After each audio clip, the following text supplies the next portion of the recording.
Hello everyone, welcome to this video, and in this video I'm going to show you how you can change your Apple ID email on your iPhone. So in order to do this, it's pretty straightforward. Just go here and hop into settings, and then we're going to click on our name right here.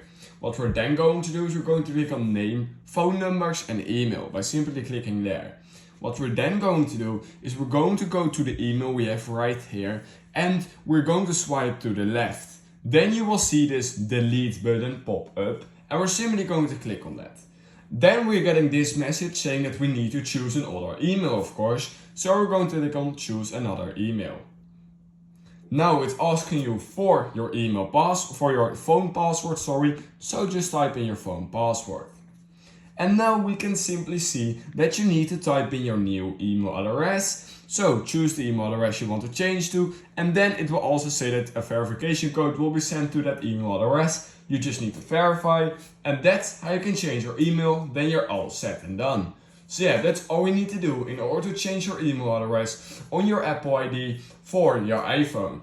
If you learned something from this video, I would highly appreciate it if you could like this video, subscribe to my channel, and I hope I will see you in my next YouTube tutorial video.